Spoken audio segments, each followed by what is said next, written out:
এই বিম আর কলামের জয়েনের মাধ্যমে ফ্রেম তৈরি হয়। সেই ফ্রেমের উপরে স্ল্যাবটা থাকে, এই স্ল্যাবটা আপনার ফুল বিল্ডিংয়ের লোড নিয়ে এই বিমকে। দর্শক মণ্ডলী, আসসালামু আলাইকুম। দেশ ও দেশের বাইরে থেকে যারা ভিডিও দেখছেন তাদেরকে শীতের একটি রৌদ্রোজ্জ্বলতম দিনের শুভেচ্ছা এবং অভিনন্দন।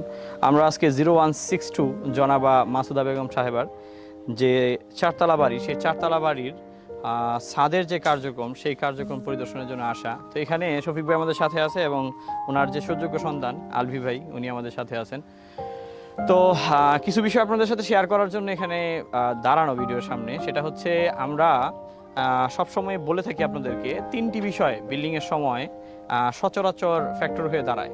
এর ভিতরে দুইটি বিষয় আপনাদের আলোচ্য থাকে। সেটা হচ্ছে যারা মালিকদের মধ্যে কর্তা ব্যক্তি থাকেন বা ফ্যামিলির ভিতরে যারা আয় রোজগার করে থাকেন, তাদের থাকে হচ্ছে বাজেট নিয়ে সংশয়।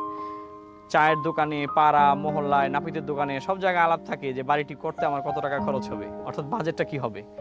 আর দ্বিতীয় আরেকটি বিষয় থাকে বাড়িটা কতটা নান্দনিক ডিজাইনে ফুটবে, সেটার চিন্তা বা টেনশন থাকে হচ্ছে বাড়ির অন্যান্য সদস্যবৃন্দ, সেটা হতে পারে বা অন্যান্য যারা আছেন যে বাড়িটা দেখতে কেমন হবে। আর তৃতীয় যে বিষয়টি, সেই বিষয়টি মাথায় থাকে হচ্ছে আমাদের মাথায়। আপনাদের মাথায় ওই জিনিসটা আসেই না বললেই চলে। এটা এই জন্য বলা যে আমাদের দীর্ঘ অভিজ্ঞতায় দেখলাম বাড়িটা কতটা মজবুত হবে আজ পর্যন্ত চায়ের দোকানে বা নাপিতের দোকানে আলাপ শুনিনি যে বাড়িটা কতটুকু মজবুত হবে। এই ব্যাপারটা নিয়ে আসলে আমরা খুবই অবহেলা করি, অথচ দিন শেষে আপনি এই বিল্ডিংয়ের ছাদের নিচে কিন্তু বসবাস করবেন, সেটা নিরাপত্তা অতীব জরুরি। তো এই জিনিসটা আমরা অ্যাভয়েড করে যাই। তো সেই দৃষ্টিকোণটা সবার ভিতরে তৈরি হোক, সেই আশা এবং প্রত্যাশা ব্যক্ত করি কিন্তু আজকে আমরা এই ভিডিওটি নিয়ে দাঁড়ালাম। তো আমরা রেইনফোর্সমেন্টের বাইন্ডিংটা সেই যে তৃতীয় পর্যায়ের প্রথম বিষয়। রেইনফোর্সমেন্টের বাইন্ডিংয়ের কারণেই ভূমিকম্প এবং অন্যান্য যে প্রাকৃতিক দুর্যোগ থাকে, সেই দুর্যোগে আপনার বিল্ডিংটি টিকে থাকবে। সৌন্দর্যের মাধ্যমে নয়, বাজেটের মাধ্যমে নয়, নিরাপত্তার মাধ্যমে এটা টিকে থাকবে। তো এই জায়গায় সূক্ষ্ম সূক্ষ্ম কিছু ভুল থেকে যায়। আপনারা যারা বাড়ি করেন, আমি স্ক্রিনে দিয়ে দেব যে এই যে বিমটা হয়, এই বিম আর কলামের জয়েনের মাধ্যমে ফ্রেম তৈরি হয়। সেই ফ্রেমের উপরে স্ল্যাবটা থাকে, এই স্ল্যাবটা আপনার ফুল বিল্ডিংয়ের লোড নিয়ে এই বিমকে দেয়। এই বিম সেই লোডটাকে কলমের মাধ্যমে ডিস্ট্রিবিউশন করে ফাউন্ডেশনে নিয়ে যায়। তো এই যে একটা দীর্ঘ জার্নি, আপনার যে লোডটাকে যে নিচে নিয়ে যাওয়া, ফাউন্ডেশনে নিয়ে যাওয়া, এই দীর্ঘ জার্নির মধ্যে যদি কোনো জায়গায় কোনো ত্রুটি বিচ্যুতি থাকে, তাহলেই কিন্তু বিল্ডিংটা ফেল করবে।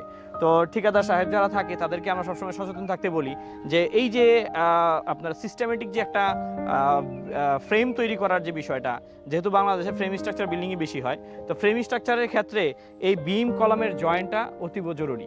এই জায়গায় আপনারা দেখবেন যারা আশেপাশে বাড়ি হচ্ছে, একটু খেয়াল করলে দেখবেন এই জায়গায় রিংটাও আমরা ম্যাক্সিমাম সময় দেখি যে রিংটা কম দেওয়া হয়। অনেক সময় যে জায়গায় আমাদের 3টা রিং দেওয়া থাকে, 2টা রিং দেয়, অনেক সময় 1টা রিং দেয়, এখানে 1টা রিং দেওয়া আছে। ইভেন আরেকটি গুরুত্বপূর্ণ বিষয় হচ্ছে এই কলম যখন ঢালাই হয়, অনেক সময় আমাদের রেগুলার চেকের মধ্যে পড়ে না। কোনো সময় ব্যস্ততার কারণে আমরা আসতে পারি না, অথবা অনেক সময় মালিকের থাকে না, যে মালিক ইঞ্জিনিয়ারকে অনেক সময় ডাকেন না। তো সেই ক্ষেত্রে যেটা হয় যে এখানে যতগুলো কলম আছে, সবগুলো কলমের ভিতরে 2টা কলমে কিন্তু আমরা সেই প্রবলেম পাইছি। এই যে এখানে একটু প্রবলেম পাওয়া গেছে, যেটা হচ্ছে ল্যাপিংটা, যেখানে আমাদের 37 ইঞ্চি দরকার, এখানে কিন্তু আমাদের 28 ইঞ্চি আছে। যদিও এটা বিপজ্জনক এরিয়া এখনো পৌঁছায়নি, কিন্তু অনেকে দেখি 12 ইঞ্চি 18 ইঞ্চি ল্যাপিং হতে, হ্যাঁ এরকম হয় না? তো এটা হলে কি হবে, আপনার এই কলমটা কিন্তু ফেল করবে। তো আমরা আশা করব আপনারা যারা বাড়ি করছেন, এই 3টা ফ্যাক্টর নিয়ে যারা কথা বলেন, তৃতীয় ফ্যাক্টরটি বাদ দিবেন না, অর্থাৎ বাড়িটা কতটা মজবুত হবে সেই দিকটা আগে দেখবেন। আপনি কিন্তু দিন শেষে সেই বাড়ির নিচে নিরাপদে আপনাকে বসবাস করা লাগবে, আমি আর ঠিকাদার কিন্তু চলে যাব। তো সেই জিনিসটা খেয়াল রাখবেন, সেই আশা এবং প্রত্যাশা ব্যক্ত করে আজকের মতো এখানে বিদায় নিচ্ছি। আসসালামু আলাইকুম।